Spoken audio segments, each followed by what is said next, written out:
fantastic day so far at Future Identity Finance, co-located with FTT Lending 3.0. Still really busy, lots of great conversations happening around us. And I'm just delighted that Chris Kneen, Managing Director UK and Ireland from Provenir, has taken some time out. You've been busy today. Yeah, it's been a busy day, Lisa. Yeah, so to come and chat to us, I know you've been speaking on a panel, you've been busy, so thank you. Yeah, my pleasure. It's been a really, really good day. Brilliant. So it's great to have Provenir with us today at FTT Lending 3.0. Can you tell us a little bit, for those people watching who aren't familiar with Provenir, tell us a little bit about what you do, what they do, what you're offering to the market. Yes, so we're a technology business, so we typically engage with banks and financial technology organizations.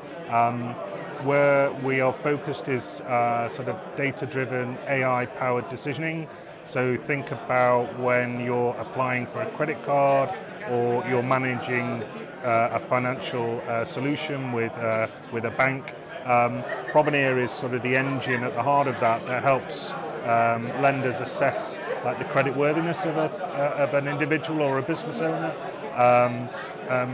helping verify someone's identity and making sure that they are who they say they are from an anti-fraud perspective, but also a compliance perspective as well. And most of our customers are really focused on like that digital journey, so removing friction from that application journey or that customer engagement journey, and just joining all that together with data analytics and AI. That's really interesting. So this audience at that cross-section of lending and digital identity really goes to the heart of what you do. Absolutely. And there's been loads of conversations, as I'm sure you know, on all the stages about credit decisioning. So that's absolutely fascinating. Yeah. And thinking about that world of data and credit risk and some of the things that you spoke about, what are some of the key trends that you're seeing, particularly as it relates to lending, for example? Yeah, so I think we've seen the acceleration of the digitization within financial services, and that there is now a common expectation that you can engage in a virtual way with a lender, whether you're applying for a product or a service or you're an existing customer. But what we're seeing now is that there is an increasing expectation that experience can be improved. Yeah, we've come a long way, but I think consumers and business owners are still demanding more. So what we're now seeing is that I think a lot of the problems around bringing that journey together into a digital cohesive path have been achieved. It's now making it smarter and optimizing it, and so we're seeing a continued desire and appetite for new and alternative data sources to enrich their understanding around the individual or the business, but then also applying analytics and AI and auto ML to make sure that you're delivering those customized, personal experiences and offers to consumer or the business owner.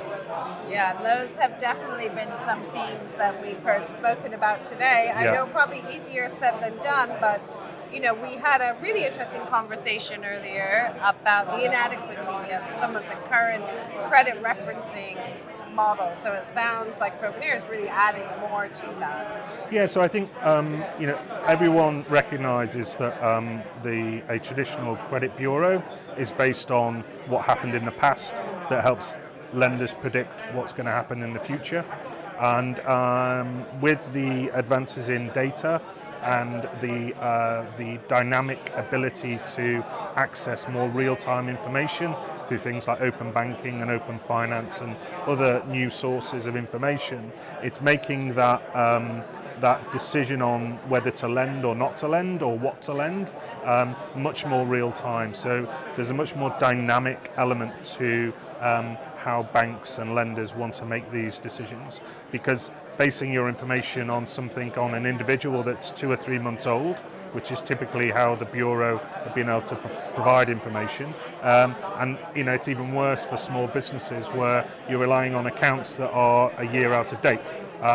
So there's a real appetite for that, but it's still a challenge. You know, we're getting using new fintechs who are attacking this problem, and what we're good at is sort of as Provenir is bringing that into our ecosystem, so you can deliver actionable insights out of that new data, and by applying auto ML and machine learning and AI to the information. Yeah, fascinating.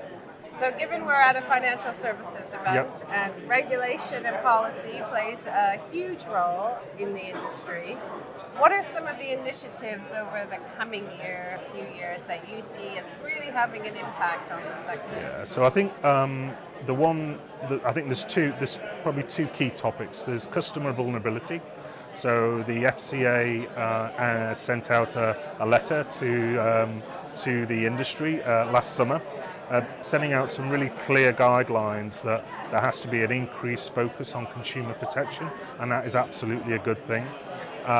So the regulated and unregulated firms, it did, you know, the guidance wasn't just to traditional lenders, it was also to buy now pay later, it was also to SME finance providers who are currently unregulated, and so it was very clear that when you're identifying customers that you want to lend to, those products need to be even more appropriate and more suitable and more affordable. But then when you identify vulnerability in that customer, there's an absolute need to make sure there's a positive outcome for the consumer. And also they extended that to small business as well. So that's point one. So companies have been able to have had to adapt to that by updating their strategies, and we've helped with our technology being quite agile and flexible, allowing our customers to pivot to deal with those regulatory changes. And then what's currently in the pipeline is those overdue changes to the buy now pay later sector. So Provenir supports a number of buy now pay later organisations, and some have been absolutely fantastic in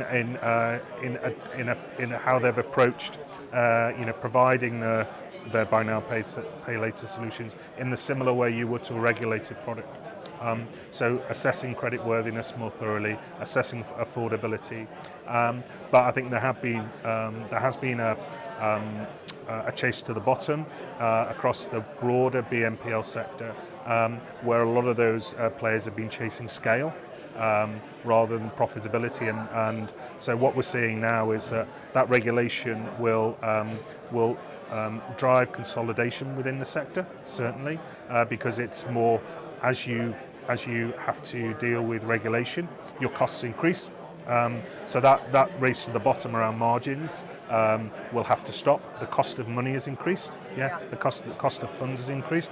So I think there's a whole load of change being driven by that regulation, but also with the increased level around focus on customer vulnerability. So I think we'll see some changes in that BNPL sector.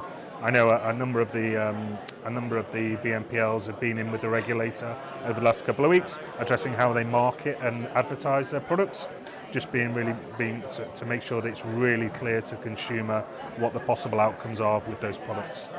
So it sounds like some much needed updates to those regulation and policy frameworks. Absolutely. And very interesting to hear how technology innovators and technology providers can support companies in driving those better outcomes for their customers.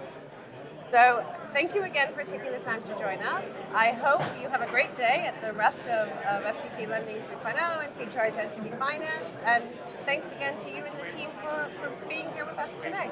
Thanks for your time, Lisa. Brilliant.